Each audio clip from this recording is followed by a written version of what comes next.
Look unto the mountains and see the majesty of the one who created everything. He holds the sky in its place, gives light to the world, new mercies every day. Who am I that you are mindful of me? Who am I that you have set me free? You are majestic, you are magnificent, you are worthy and awesome and glorious. You are all powerful, you are the great I am, and the world will speak of the wonder due your name.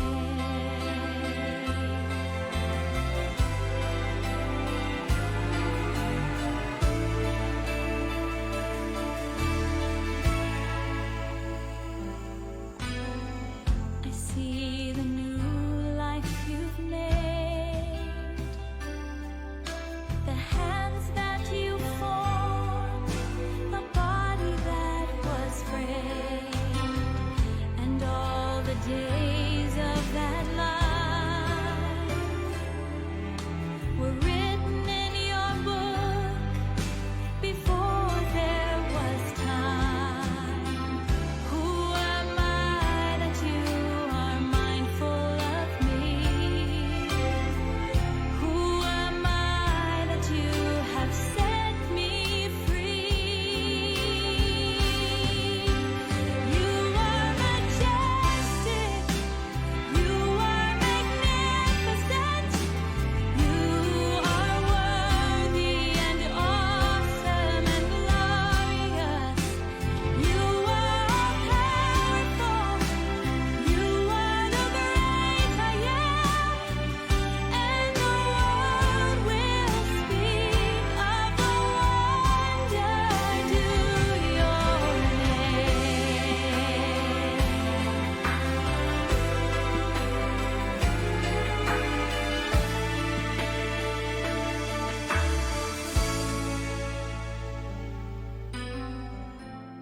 On the cross you paid the price, redemption for my sin, true love sacrifice, in power rose to victory. Hope of the world through all eternity. Who am I that you are mindful of me? Who am I that you have set me free? You are majestic.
Christ declare, it is finished now. So open up your eyes to the victory, for the Lamb of God has set the captives free. We can now declare Jesus Christ in me. I will run, I will never stop running. You are the one, you're the reason I'm pressing on.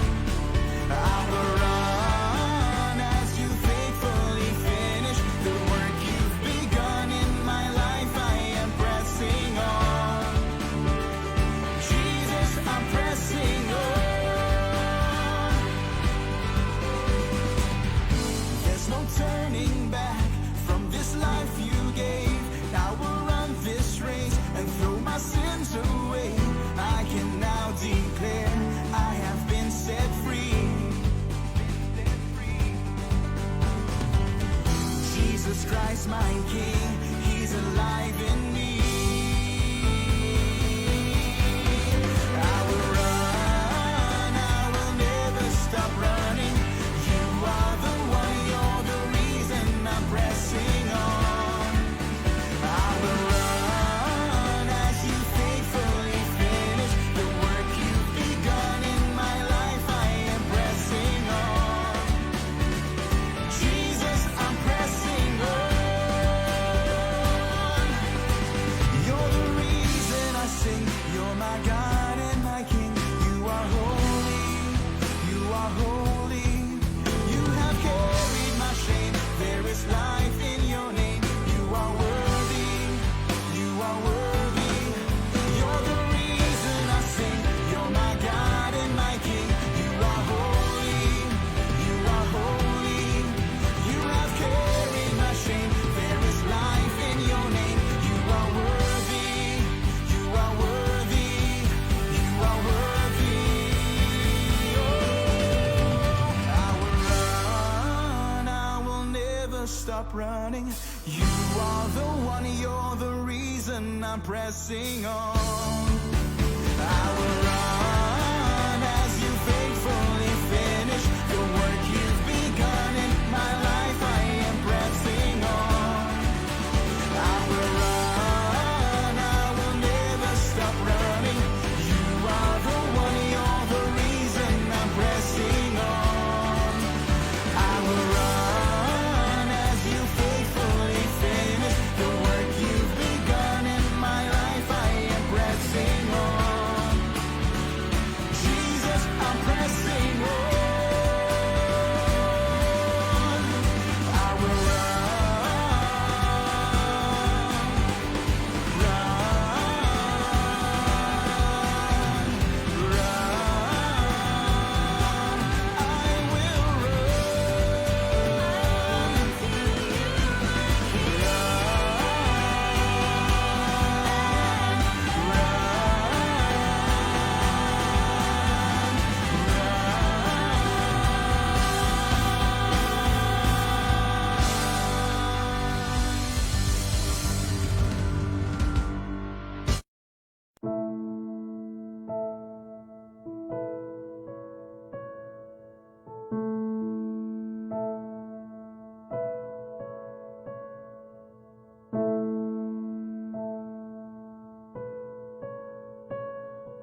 sa buhay ko'y gumawa.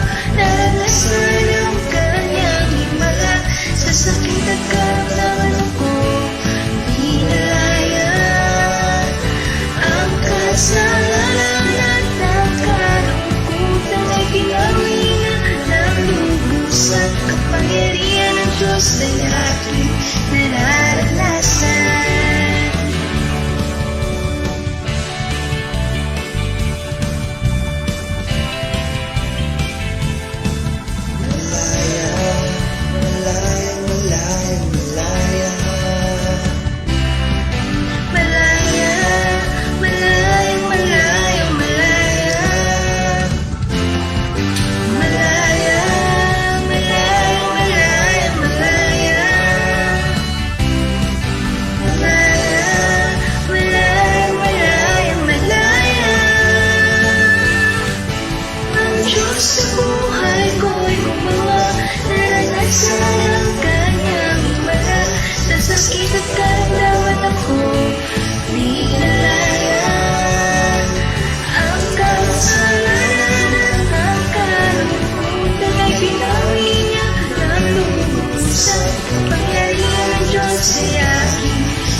isa umaawit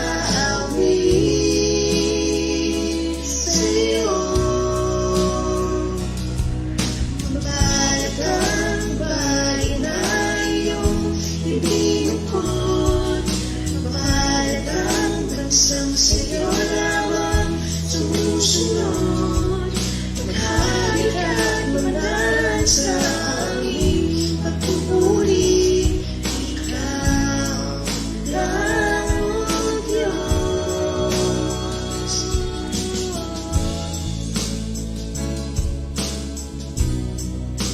Ikaw lamang.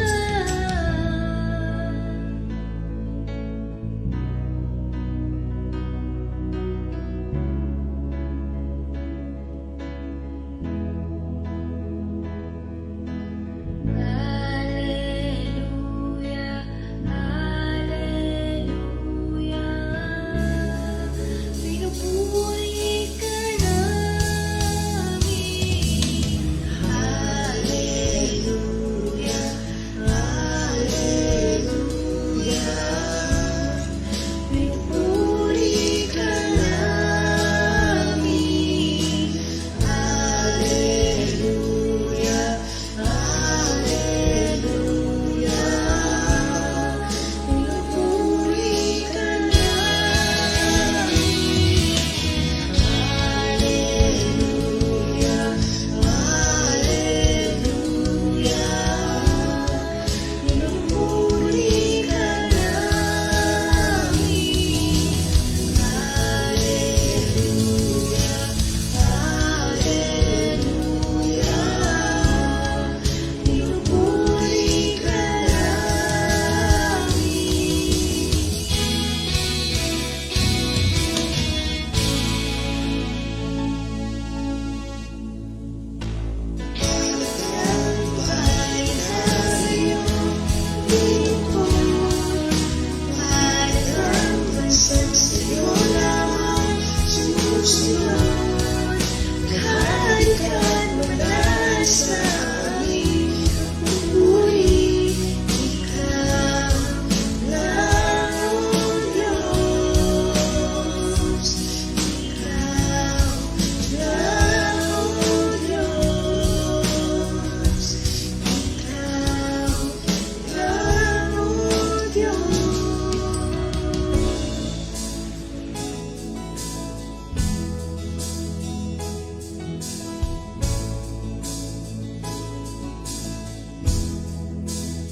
Sa mapagpalang umaga po sa lahat ng mga kapatiran natin sa Novaliches Wesleyan Church.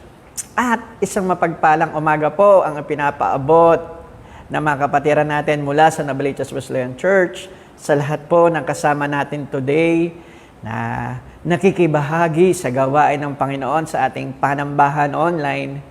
Welcome po kayong lahat, saan man po kayo dako ng Pilipinas naroroon, saan man po kayo dako ng mundo na naroroon. Welcome po kayong lahat.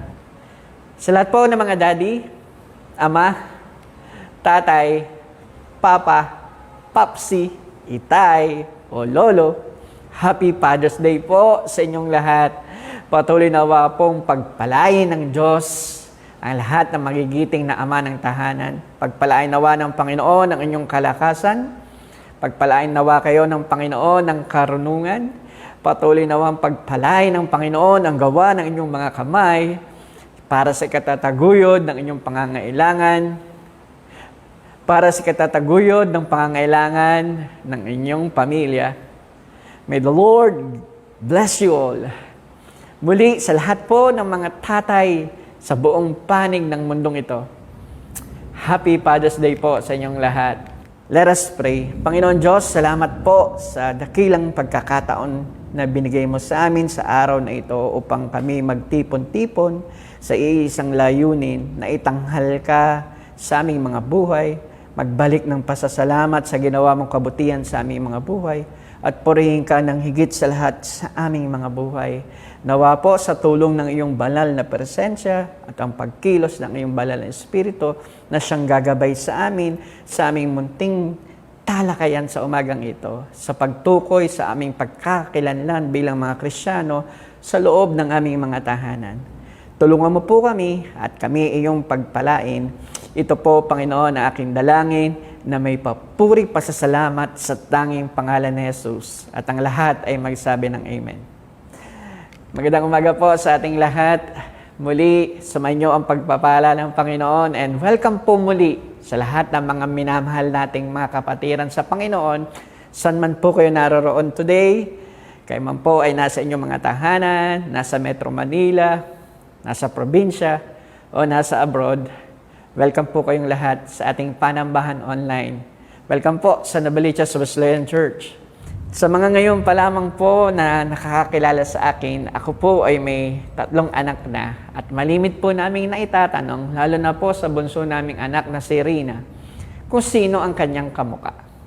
At ang kadalasang sinasagot ni Rina sa amin ng aming may bahay ay ang kamuka niya ay ako at ang aking may bahay. Bilang mga pastor na magulang, para sa aming mga anak, nais naming ma-identify nila sa aming mga buhay ay hindi po kung sino sa amin ng aking may bahay ang kanilang mga kamuka. Bagkos, ang nais po naming ipa-identify po sa aming 3 mga anak, ang buhay na dapat nilang pamarisan sa amin ay ang buhay paglilingkod na may katapatan sa Diyos. Sinisikap po namin ng aking may bahay na ipa-identify sa aming mga anak ang aming pamumuhay bilang mga tagasunod ng ating Panginoong Jesucristo. Para po sa mga kagaya naming mga magulang, kayo po, ano po ang malimit yung ipinapa-identify sa inyong mga anak sa loob ng inyong tahanan? Sa mga kagaya po naming mga magulang, ano nga po ba ang pagkakakilanlan sa inyo ng inyong mga anak sa loob ng inyong tahanan? Para po sa mag-asawa, ano po ba ang pagkakakilanlan ninyo sa inyong asawa? Para naman sa mga anak, ano ang pagkakakilanlan sa inyo ng inyong mga magulang sa loob ng inyong mga tahanan?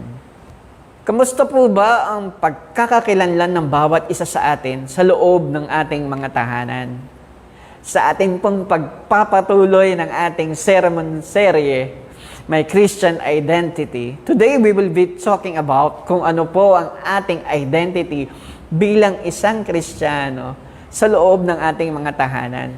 3 bagay po ang i-identify natin today. Una, identity ng tatay sa loob ng tahanan bilang Kristiyano. Pangalawa, identity ng nanay sa loob ng tahanan bilang isang Kristiyano. At ang pangatlo at ang panghuli, ang identity ng mga anak sa loob ng kanilang tahanan.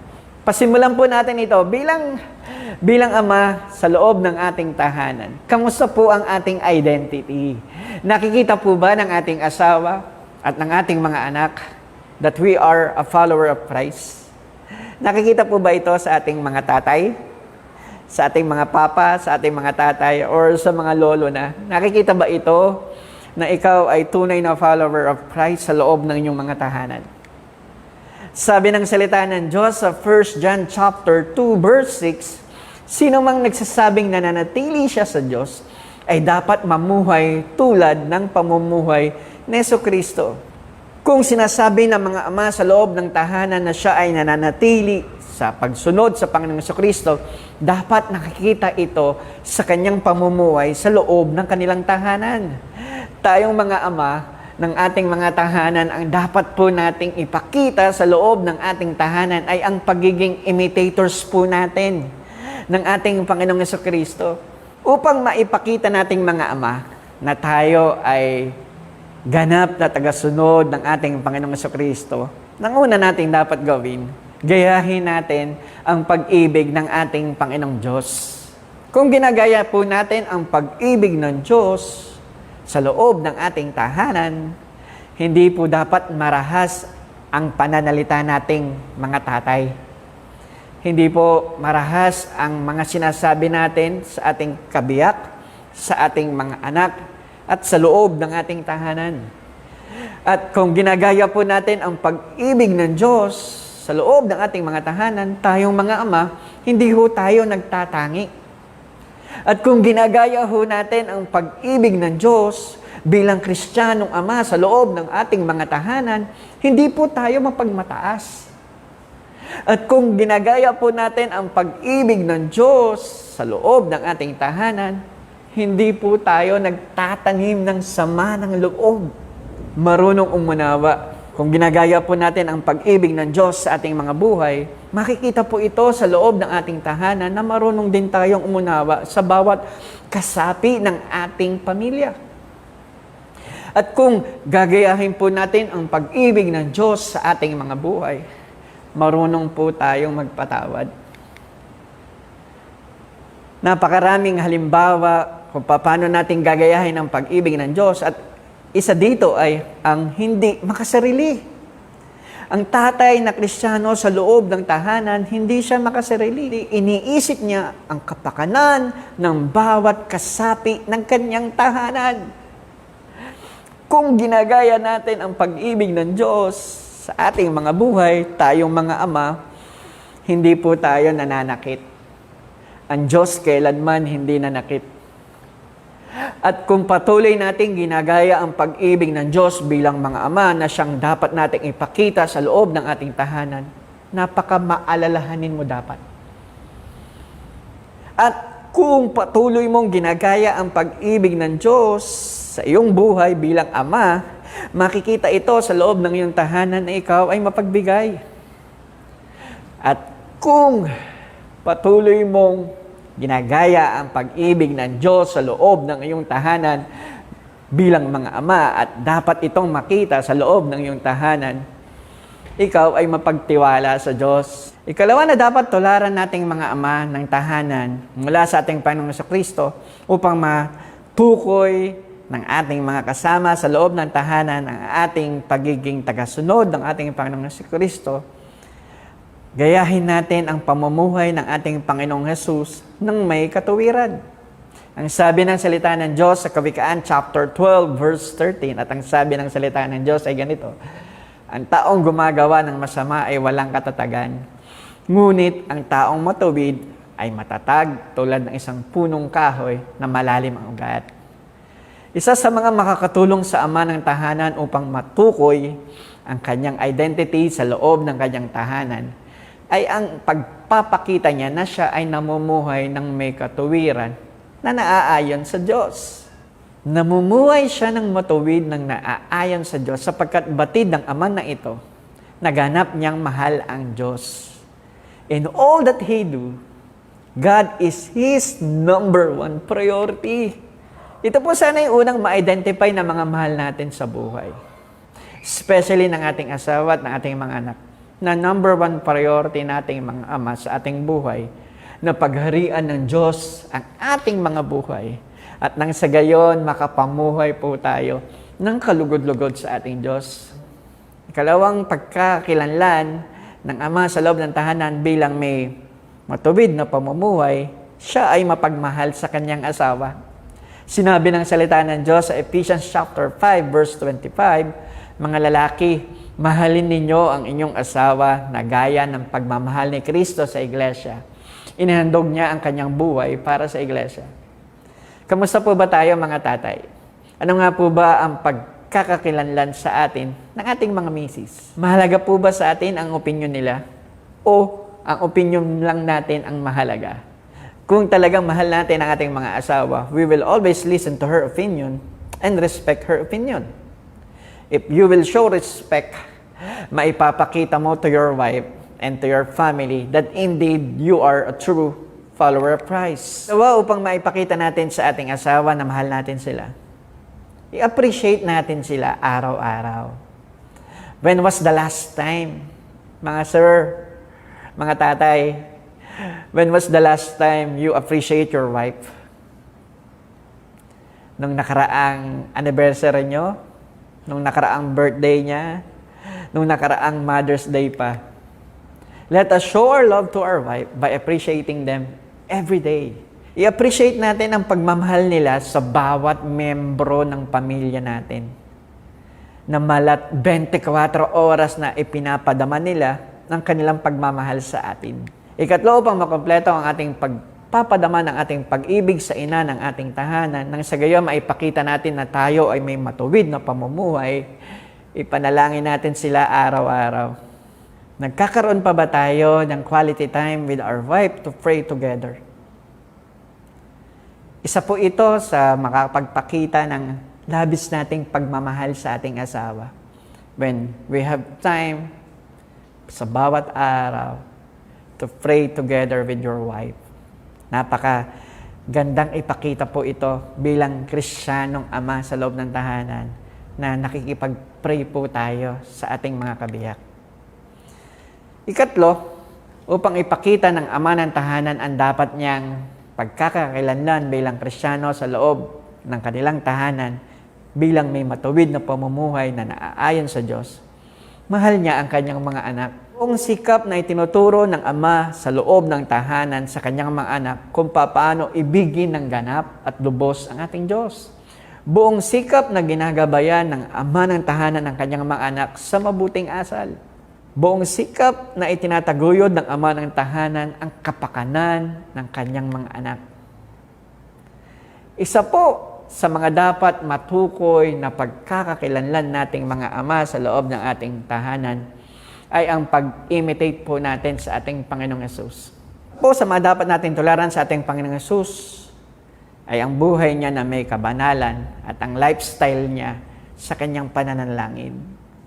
Tularan din po natin sa ating Panginoong Hesus ang pagtupad sa kalooban ng Diyos. Tularan din po natin sa ating Panginoong Hesus ang pag-aaral at pagbabahagi niya ng salita ng Diyos. Tularan din po natin sa ating Panginoong Hesus ang pagkamuhi sa paggawa ng kasalanan. At tularan din po natin sa ating Panginoong Hesus ang kanyang katapatan sa paglilingkod. Tularan din po natin sa ating Panginoong Hesus ang pagpapahalaga sa kapwa. Tularan din po natin mula sa ating Panginoong Hesus kung paano magbata ng kahirapan alang-alang sa kadakilaan ng Diyos. Bilang tagasunod ng Panginoon, kamusta po ba ang ugnayan natin sa ating mga kapamilya sa loob ng ating mga tahanan? Ano nga po ba ang trending na usapin o madalas natin na pag-uusapan sa loob ng ating tahanan? Uso pa po ba sa loob ng ating tahanan ang magbasa ng salita ng Diyos? Uso pa po ba sa loob ng ating tahanan ang family devotion? Uso pa po ba sa ating tahanan ang pagtuturo ng salita ng Diyos? Ituturo pa po ba ninyo sa inyong mga tahanan ang kabutihan ng ating Panginoong Jesucristo? Kalawa, dako naman po tayo sa panig ng mga ina ng tahanan. Ano po ba ang dapat nilang maging pagkakatukoy bilang mga Kristiyano sa loob ng kanilang tahanan? As we all know, katuwang ng mga tatay ang mga nanay sa pagtuturo na pamarisan ang buhay ng ating Panginoong Jesucristo. Sabi po ng salita ng Diyos, hindi ko nalilimutan ang tapat mong pananampalataya na unang tinaglay ng iyong lolang si Loida at ni Eunice na iyong ina. Natitiyak ko na sa iyo rin ang pananampalatayang ito. Ang unang pagkakakilanlan ng ina ng tahanan sa loob ng kanyang tahanan ay ang pagpupursigin nilang maituro ang salita ng Diyos sa kanilang mga mahal sa buhay. 1 Timothy chapter 4 verse 5, ma-identify natin na yung pananampalataya ni Timothy ay naituro ng kanyang inang si Eunice. At yung pananampalataya naman ni Eunice ay itinuro sa kanya ng kanyang ina na si Loida, na lola ni Timothy. Kadalasan ang naiiwan sa tahanan ay ang mga ina. And for sure, kung ano po ang pagkakakilala po natin sa ating Panginoon Diyos, ay may malaking papel na ginampanan ang ating mga ina kung bakit nakilala natin ang Panginoon Diyos. Ikalawang pagkakakilanlan ng ina sa loob ng kanyang tahanan, siya po ay mapagbigay. Dalasan na natin itong narinig sa loob ng tahanan at maging sa paaralan, itinuturo sa atin ito. Isusubo na lang ng ina, ibibigay pa sa kanilang mga anak. Isa po iyan sa mga hindi ko po makakalimutan sa aking mama.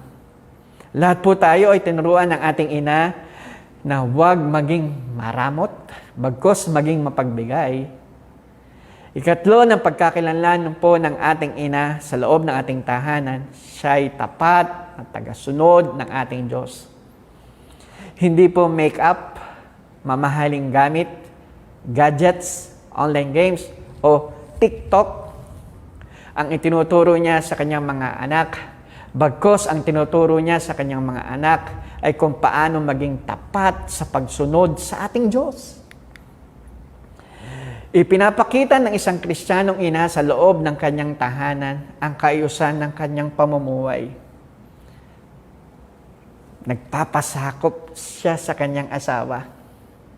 Tapat na ginagampanan ang kanyang tungkulin sa loob ng tahanan. Mapagmahal na ina sa kanyang asawa, sa kanyang mga anak. Tapat na naglilingkod sa Diyos. Dako naman po tayo sa panig ng mga anak at ng mga kabataan. Bilang mga anak, paano po natin dapat ipakita ang ating identity bilang mga Kristiyano sa loob ng ating tahanan? Ang sabi ng salita ng Diyos sa Ephesians chapter 6 verse 1 to 3, mga anak, sundin ninyo ang inyong mga magulang, alang-alang sa Panginoon sapagkat ito ang nararapat. Igalang mo ang inyong ama't ina, ito ang utos na may kalakip na pangako. Magiging maganda at mahaba ang iyong buhay sa lupa. Kamusta na po ba ang pagkakakilanlan ng mga youth po natin today sa kanilang mga tahanan? Ano po ba ang identity ninyong mga kabataan sa halos 4 months na quarantine sa loob ng inyong tahanan? Ang pagkaka-identity mo ba ay ikaw ang pinakamagaling sa Mobile Legend? Ang pagkaka-identity mo ba sa loob ng iyong tahanan ay ikaw ang pinakasikat sa social media? Sa usaping pagsunod sa magulang, kamusta ang iyong identity, mga anak? Sumusunod po ba tayo agad kapag inutusan tayo ng ating mga magulang? O kadalasan nating sinasabi sa ating mga magulang, wait lang, tatapusin ko lang ang Mobile Legend ko. And worse, si mama kasi utos ng utos, ayan tuloy, natalo ako. Sa pagsunod pa lang sa magulang, sablay na tayo. Paano naman yung pagsunod natin sa Diyos? Kung pagsunod sa magulang, sablay na tayo, malamang sa pagsunod sa Diyos, sablay din tayo. Ang pagsunod po sa magulang ay utos ng Diyos. So, every time you disobey your parents, you disobey our God. So upang ipakita ng ating mga kabataan ang dapat nilang maging identity sa loob ng kanilang tahanan, una, i-update nila ang kanilang mga pananampalataya. Sabi ng salita ng Diyos sa 1 Timothy chapter 4 verse 12, huwag mong hayaang hamakin kanino man dahil sa iyong kabataan. Sa halip, sikapin mong maging halimbawa sa mga mananampalataya sa iyong pagsasalita, pag-uugali, pag-ibig, pananampalataya, at malinis na pamumuhay. Mga anak, sa loob ng kanilang mga tahanan, kamusta po ba ang inyong pag-uugali, pananalita, pag-ibig, pananampalataya, at ng inyong pamumuhay simula na mag-lockdown? Kamusta? Naaayon ba ang mga ito sa salita ng Diyos? When was the last time na ang inyong panalita ay naging kaaya-aya sa pandinig ng Diyos? When was the last time ang iyong pag-uugali ay naaayon sa nais ng Diyos? When was the last time na naipakita mo sa loob ng inyong tahanan ang iyong pananampalataya sa ating Diyos? When was the time na ipadama mo sa loob ng iyong tahanan ang pag-ibig mo sa iyong pamilya? Ano ba ang mas mahalaga sa iyo bilang kabataan? Ang pamilya mo o ang mobile games at ang social media status mo? If you know what is truly important to you, then why you are still not doing anything?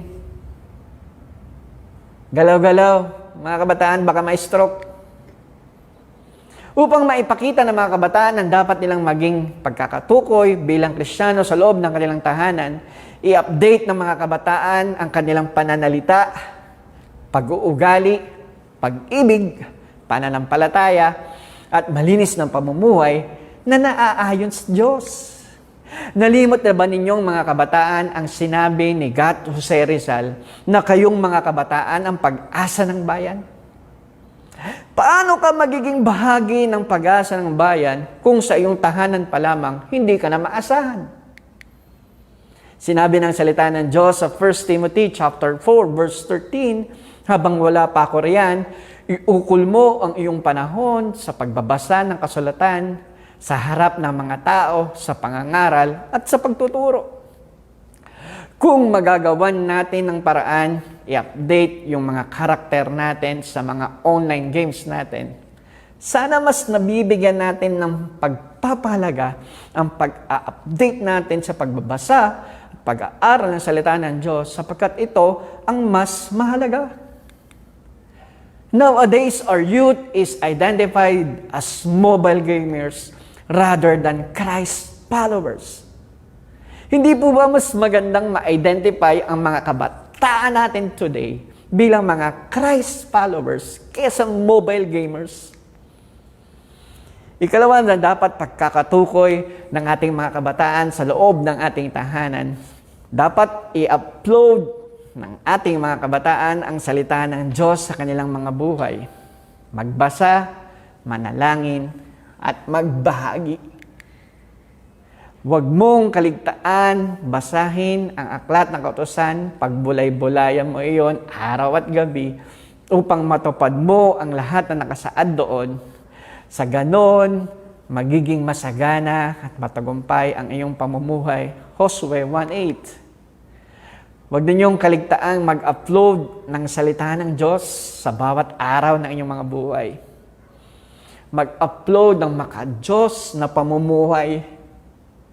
Magsanay sa mga bagay na maka-Diyos. 1 Timothy chapter 4 verse 7 says, huwag mong pag-aksayahan ng panahon ang mga alamat sa walang halaga. Sa halip, sanayin mo ang iyong sarili sa maka-Diyos na pamumuhay. Pangatlong kaparaanan upang mapatukoy ang pagkakakilanlan ng kabataan sa loob ng kanilang tahanan, i-delete ninyo ang mga junk files. May mga files tayo sa ating mga cellphone or gadgets na nagpapabagal. Kung i-delete natin ang mga ito, mapapabilis ang paggamit natin ng ating mga gadgets or cellphone sa tuwing tayo ay kukonect sa internet. Gayon din naman po, may mga bagay sa ating mga buhay na dapat na nating i-delete na siyang humahadlang sa ating mga kabataan sa kanilang identity bilang mga Kristiyano. Kailangang naisin nilang burahin o i-delete ang mga ito. Sa gayon, mas malinaw nilang maipapakita ang kanilang identity bilang Kristiyano sa loob ng kanilang mga tahanan. Bilang mga anak sa loob ng tahanan, dapat nagpapakita tayo ng pagsunod at paggalang sa ating mga magulang. Dapat kinikilala natin ng ganap at lubusan ang ating Diyos. Nagpapakita tayo ng respeto at pagmamahal sa ating mga kapatid na nakakatanda sa atin at sa mga nakakatanda sa atin, nakasama natin sa loob ng ating tahanan. In conclusion, my Christian identity when I'm with my family. Gampanan po sana ng bawat bahagi ng pamilya ang kanilang tungkulin bilang mga tagasunod ng ating Panginoong Jesucristo. At ipamuhay ito ng nararapat sa loob ng kanilang tahanan nang sa gayon, tiyak na matukoy ang kanilang pagkakakilanlan. Let us all be an imitators of Christ in our speech, in deeds, and in our action. Nang sa gayon, Christ may be identified in our family sa pamamagitan ng ating mga buhay. Won't be like Jesus if it is more important to us to be like others. Sikapin po nating maging kawangis ng Panginoong Yesus at huwag pong kawangis ng kung sino man. May the Lord our God bless you all, keep you safe, and make you prosper in all that you do. We now come to the end of our topic for today, my Christian identity when I'm at home. Manalangin po tayo. Lord, salamat ng marami sa umagang ito for giving us a wonderful reflection from your word kung ano po pala ang dapat namin maging pagkakatukoy o pagkakakilanlan sa loob ng aming mga tahanan. Sa mga nag-i-struggle na ipakita ang kanilang identity sa loob ng kanilang tahanan, by your power, by your grace, and by your provisions, and by your mercy, tulungan mo po, Panginoon, ang sino man nag-i-struggle ipakita ang kanilang identity bilang mga Kristiyano sa loob ng kanilang mga tahanan. Dalangin ko po, Panginoon Diyos, na ang bawat tahanan ay makita, Panginoon, sa bawat kasapi ng loob ng tahanan mula sa ama, sa nanay, at sa mga anak, at maging sa lahat ng kasama sa loob ng tahanan. Makita, Panginoon Diyos, na lahat sila ay imitators of you. Nang sa gayon, Panginoon Diyos, patuloy na madakila ka sa loob ng tahanan. Nang sa gayon, Panginoon, patuloy na maipabatiid sa bawat kasapi ng tahanan ang kahalagahan ng bilang mga tagasunod mo po, Panginoon Diyos. Salamat po sa maikling paalala ng iyong mga salita na dapat naming panindigan aming pagiging Kristiyano sa loob ng aming tahanan, na dapat naming ipamahagi, ipamalita sa loob ng aming tahanan ang kadakilaan mo mula pa noon at hanggang ngayon. Muli, Panginoon Diyos, kami ay nagpapasalamat sa mayamang biyaya ng iyong mga salita. Mula pa noon at magpahanggang ngayon na siyang kumikilos, nagpapala at nag-iingat sa aming mga buhay. Ibinabalik po namin, Panginoong Hesukristo, sa iyo ang pinakamataas na parangal, papuri, pagsambat, pasasalamat. Ito po, Panginoon Diyos, ang aming sama-samang panalangin sa tanging pangalan ni Jesus. Ang lahat ay magsabi ng Amen. Mapagpalang umaga po sa ating lahat. God bless you all. To God be the glory.